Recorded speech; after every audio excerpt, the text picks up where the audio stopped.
nacionalismos, porque en el circo nunca nos ha gustado todos los nacionalismos. Es decir, en el circo, hasta hoy en día estuve en el circo y la primera cosa que ve, circo internacional. La primera cosa que sé, el circo internacional, hay las banderas de todos los países del mundo y todo, circo mundial. ¿Y por qué todo esto? Es porque el circo, como lo conocemos, nace en el siglo XIX, en un momento donde a raíz de la Revolución Francesa había esto humanismo, la idea de que los valores humanos eran por encima a las nacionalidades, a las culturas, a las razas. Y esto, el gran movimiento utópico de pensar que éramos todos hermanos y hermanas sobre una roca. Hay que recordar de esto, ¿eh? Porque te voy a hacer una interrogación después. Para saber si ¿cómo te llamas tú? Ilma. Ilma. ¿Y cuántos años? 9. Tenemos el futuro asegurado. Y nos van a pagar mi jubilación. Entonces, el mundo del circo, yo leo más italiano. Yo voy en Italia y trabajo mucho en Italia y ponen en los carteles Leo Bassi español. Voy en Francia, pero es cierto, voy en Francia y me ponen artista americano, Estados Unidos, me ponen nacionalidad, porque nació en los Estados Unidos. Por una casualidad, podría haber nacido en Timbuktu o no sé dónde. Mis padres actuaban en un circo por ahí, ha salido por ahí, y ya está. Me han dado pasaporte también. Mi padre italiano, mi madre inglés, pero tampoco. Mi madre inglés y con raíces del África del Sur. Y hasta con mi abuelo, metis, mi abuelo, entonces ya del lado inglés ya complicado el asunto. Y del lado italiano, entonces, italiano sí, algo de francés, mucho de austríacos y algo de polacos. Entonces eso, si hay una guerra mundial, tengo a matar a mí mismo porque toma parte. Y lo digo esto con orgullo, evidentemente, en esta mezcla, pero es así que la gente de circo somos, les dice que tú vas en un circo, hablan muchos idiomas, mal somos, pero hablan muchos idiomas, porque en el circo era normal de hablar muchos idiomas. Un niño habla aquí con un alemán, ahí con el chino, y se aprende. Y entonces, ¿cómo se llama? En el más profundo de mi ser, y no entiendo los nacionalismos, no puedo entender, no tengo nacionalismo dentro de mí. Y tengo al contrario desarrollado, porque mi padre, mi madre y todos hablan eso, el humanismo, el internacionalismo, la idea que somos en un planeta y somos hermanos y así, bueno. Entonces, llega gente, quiero ser Cataluña, y muy bien, yo no lo entiendo, pero muy bien. No, que son españoles, muy bien, pero no lo entiendo tampoco, muy bien. Me parecía todo muy bien, hasta el momento que no llegaban a Oscar. Y esta mañana han llegado a un poco. Esperamos que esto se quede así. El problema es que incluso el poco es demasiado, hasta una Oscar es demasiado. Y además todavía más demasiado, hoy en día con las redes, con una foto de una cosa, pues determina la imagen que da de todo el país. Y yo puedo decir que yo estoy viendo, mi primer idioma era en inglés, porque nació ahí y todo.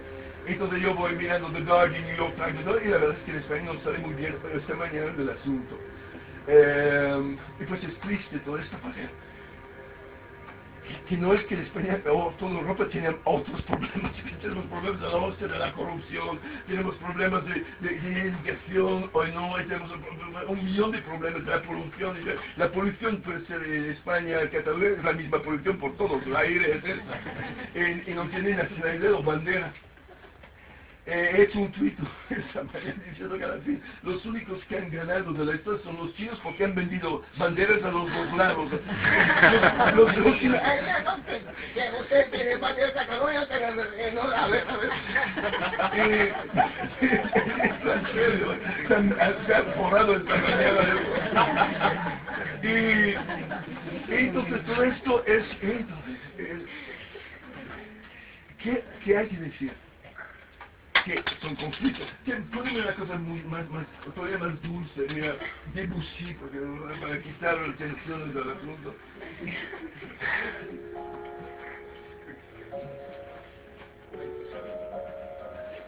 Esto está bien hablar de conflictos, ¿no? Con esta música.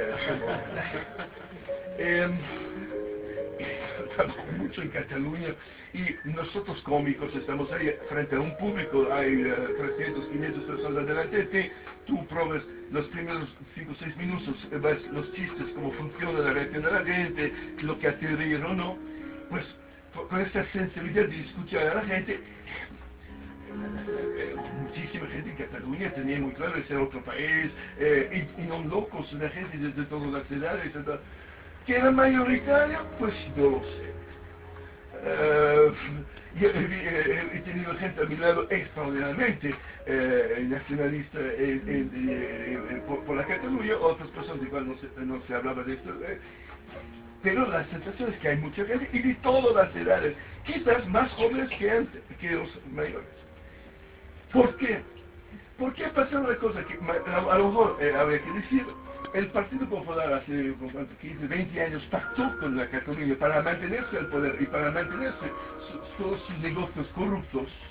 Han pactado cosas que quizás en un país no se podía pactar. Por ejemplo, que en la historia enseñada en las escuelas hay dos narrativas. Hay una narrativa española y pues hay narrativa en Cataluña, y la narrativa en Cataluña que los niños aprenden a 10 años, 9 años, no es lo mismo que aprenden en Madrid o en Murcia. En 1714 quizás, la lucha de sucesión y todo, pues los niños en la escuela es los españoles que nos han sacado todo, el roto nuestra independencia y los niños aprenden porque los profesores lo dicen. Entonces, estos problemas de conflicto nacen ya muchísimos años, porque si tú creces con esta cosa y después ves a un español como niño, tú inmediatamente esos son los malos de la película. Quizás también si hubieras sacado Franco del Valle de los Caídos, en serio, o intentado de buscar en las cunetas a todos los muertos de la guerra civil, se hubiera demostrado a no solo los españoles, pero a otros gente, que la transición ha ido en serio y que era una otra España, una España que todos los españoles podían amar o no. Pues no se ha hecho tampoco esto. Y pues por la corrupción, evidentemente, uno dice, pero los otros funcionarios eran tan corruptos, seguro. Pero a la fin, lo que domina es lo que la narrativa, y la narrativa ahí es lo que hemos oído, es un poder en Madrid que está ahí y a cualquier coste, de cualquier manera, quiere mantener su poder. Y de hecho, demostración de incompetencia también, en una situación tan delicada, con fuerzas tan complicadas y todo, mandan 8.000 guardias en un barco con Pioní. Aparte del horror, pero demuestra un nivel, una estupidez a nivel del lago, hasta la Warner Brothers ha llamado a Interior, por favor, hacer algo, y han puesto estas lonjas ahí para ir del otro lado, tú ves Piolín igualmente, porque va a dar la vuelta, y entonces, hasta los pobres, yo digo bien pobres jóvenes, policía, igual decir, mandado ahí para hacer respeto al orden y que tiene que hacer dormir en un barco con Piolín al lado. Es que es difícil hacer el juramento de la bandera y seguramente a Piolín en el mismo tiempo. Pero si no se hubiera salido en una Torrent 6 Pesco, la gente, es una película, es una situación tan delicada. Entonces, lo que da miedo es la incompetencia a nivel de imagen, de la filosofía atrás, de cómo gestionar todo esto.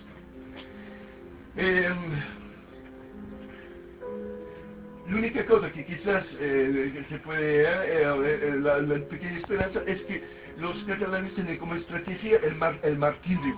Yo creo, en el sentido que no quieren medirse directamente, entonces, bueno, nos van a dar algunos Oscars, pero esto va a salir en televisión y nos va a servir. Entonces, porque sí, al contrario, si los mozos empiezan a devolver los Oscars, se llama guerra civil.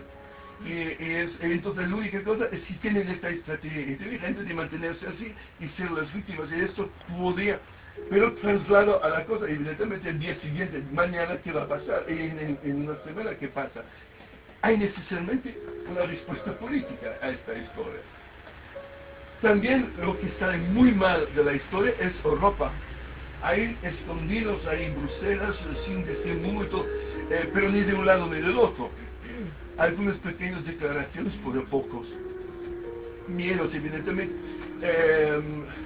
La Escocia ha votado, ha ganado el no, y por ahora se ha acabado la historia. En Canadá, Quebec ha votado, ha ganado el no, y la cosa dos veces además. Entonces, había precedentes, había otras maneras de hacer la historia, y no.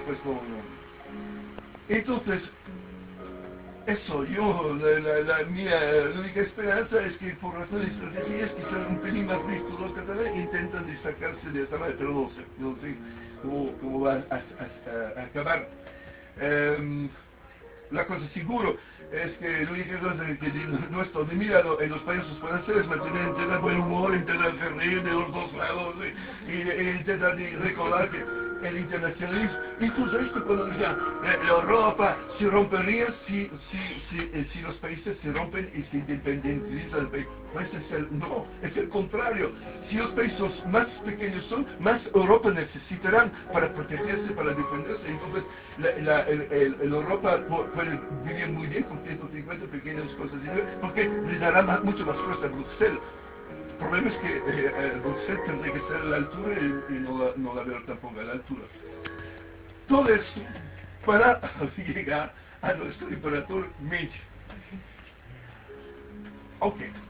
Uno, yo no soy un experto para nada de la historia contemporánea del Japón del siglo XIX.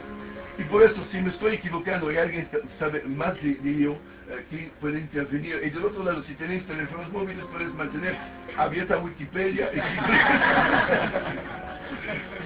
Pero si no me equivoco, este hombre nace a la mitad del siglo 1852, creo que ¿perdón? No pueden hacer eso en 17. El reinado, yo no tengo mi voz al lado, pero en Wikipedia está equivocado. Y llega hasta 1910, 12, algo por ahí. Entonces, ¿qué pasó? ¿Por qué estoy hablando de él? Él estaba en una situación en Japón imposible, sin salida.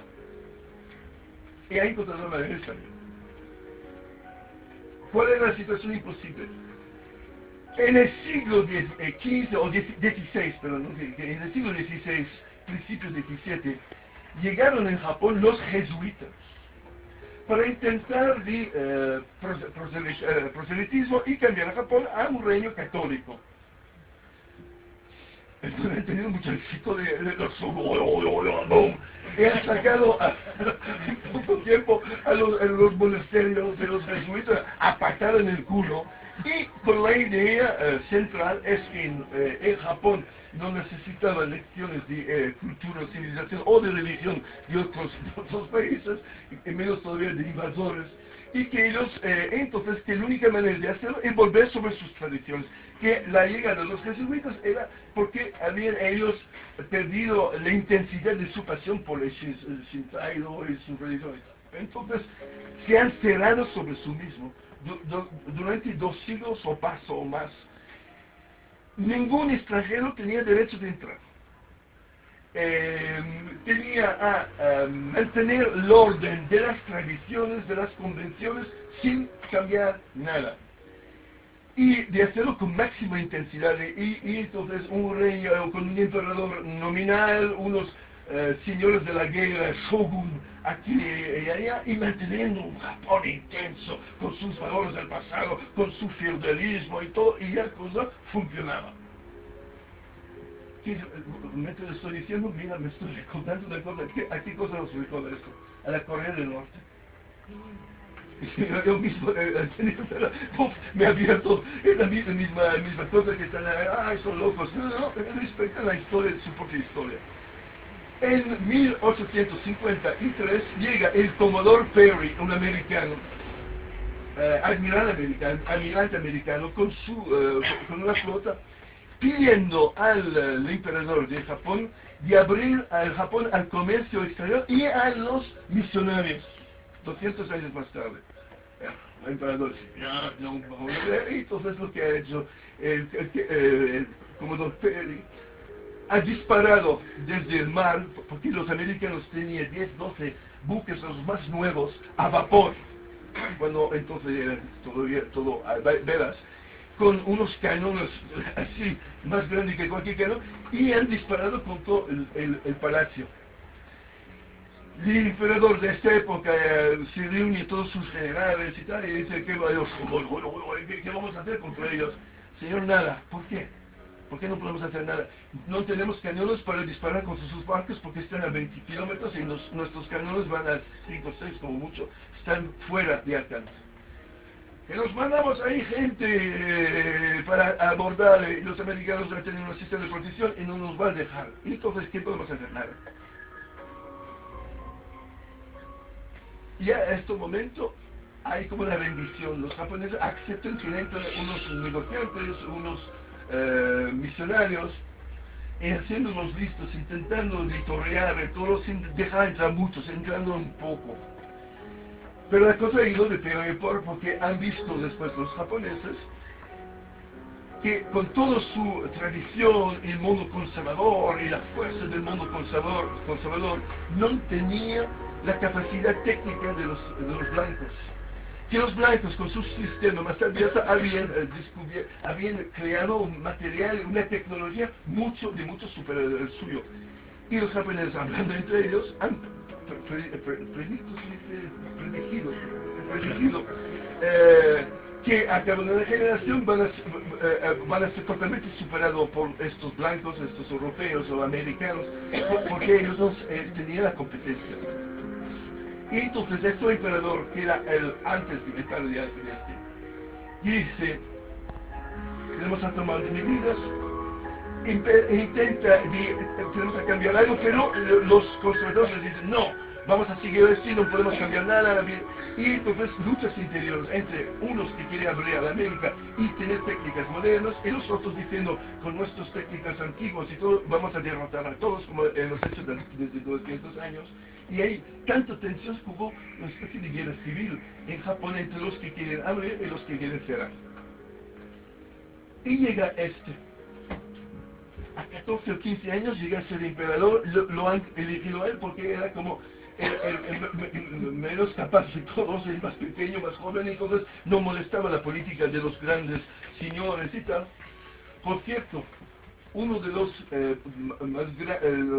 tres familias que quieren la modernización, no me recuerdo sus nombres, pero eran llamados los tres diamantes, porque eran familias que tenían el derecho de forjar las espadas, haciendo metal preciso, y tenían una técnica tradicional de estos metal y una concesión del emperador desde siglos a estas tres familias.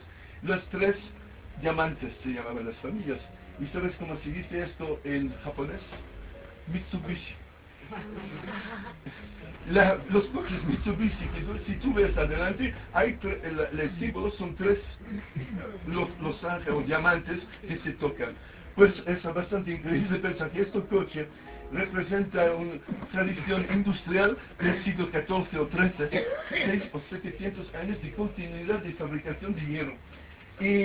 Y que ellos se han modernizado a la diferencia de otros. ¿Y qué pasó? Entonces él entra, y en vez de ser un listo o uno que se toma, ¿cómo se llama? Que se queda sentado como emperador y deja las cosas, y empieza a interesarse. Y empezar a tener ideas. Primera idea, hay que mantener Japón fuerte. Y poner todos de acuerdo que Japón tiene que ser fuerte. Pero, segunda idea, si Japón tiene que ser fuerte, tiene que haber armamentos. Hasta la derecha, más duro no puede ser contra los armamentos. Entonces, decide de crear fábricas de armamentos y fábricas industriales del mismo nivel que los americanos. Por eso, obliga a las grandes familias japonesas de mandar a sus hijos como obreros en Europa y en los Estados Unidos para aprender cómo fabricaban estas fábricas y cómo funcionaba una fábrica. Imagina esto hoy en día, que Rajoy manda a sus hijos a estudiar catalán en algunas para entender lo que pasaba en el coco de la gente. Después ha visto también que tenía a tener nuevas ideas y que sí se quedaba solo en grandes familias que hacían piña entre ellos. El mundo conservador no llegaban nuevas ideas. Entonces instaura un parlamento y una democracia, con sus límites evidentemente, pero por la primera vez había un parlamento, él ha creado un parlamento. Ha hecho que la gente, hasta los pobres, podían elegir a sus representantes y ahí empezó una discusión también democrática sobre un futuro posible o no del Japón. En pocas palabras, ha favorecido al arte, ha favorecido a todo aspecto de creativo, empujando la educación. Pues en 1905, entonces estamos hablando de 1870, 30 años o 35 años más tarde, la flota japonesa, nuevo, a vapor y todo con canones de la hostia, derrotan a una flota europea, que eran los rusos, a Vladivostok. En 1905, la batalla de Vladivostok, mandan al fondo del mar los barcos. Los rusos tenían barcos modernos, barcos europeos, barcos con la tecnología. Él pensaba de encontrarse con unos asiáticos con velas y no sé, con flechas, y se encuentran los buques de la hostia. Y que manda la flota rusa. Y esto es la primera vez que un pueblo indígena, porque se puede pensar que los japoneses son pueblos indígenas, derrotan así en una batalla tecnológica a una flota, a un ejército europeo, porque los rusos son europeos. Esto es ¿cómo se llama? Lo que pasa cuando una persona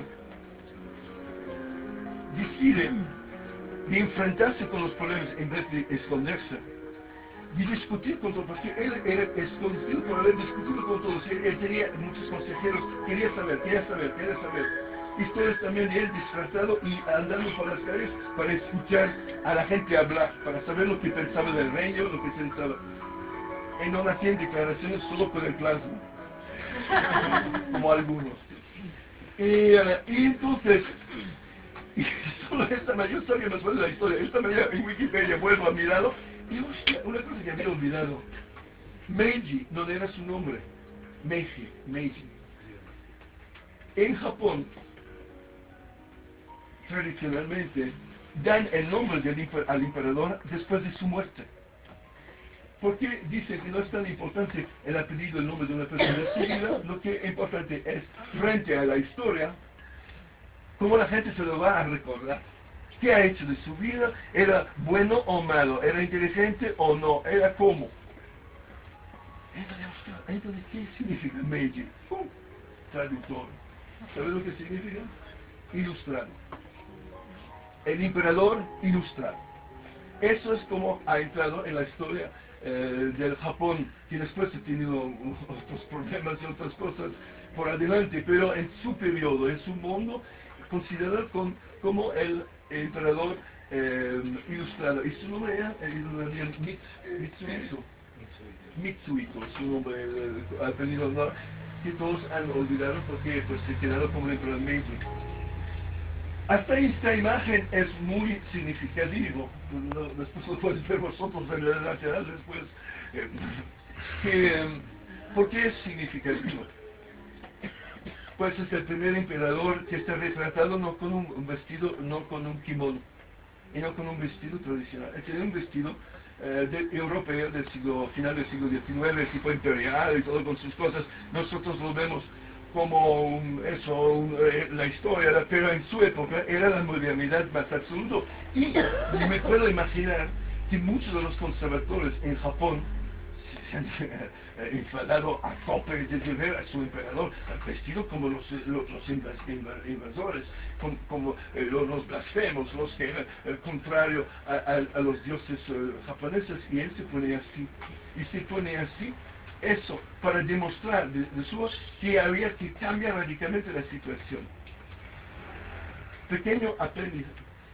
Es una cosa que los japoneses tienen. Aprender de sus errores. Mira lo que pasó después, poco, 50 o 60 años después de su muerte. Japón tan seguro de sí mismo, y los shoguns, tan ahora, ya no solo samuráis, pero con aviones, con bombarderos y tal, seguros de sí mismo, atacan a la China, atacan a Manchuria, atacan a la Corea, se hacen un imperio y pues entra la Segunda Guerra Mundial, la guerra contra los Estados Unidos, y ¿sabéis cómo se acaba esta cosa? 2 bombas atómicas sobre ciudades civiles, no eran ciudades militares. Okinawa, Hiroshima y Nagasaki.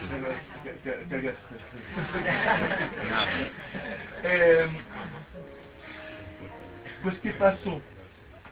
Misma historia, el emperador y el rey de unidad, ¿qué podemos hacer? Nada. Y se rinden 2 días después. Famosas imágenes sobre en una nave, no por casualidad, tú ves todos los japoneses filmando la rendición sobre la nave americana Missouri.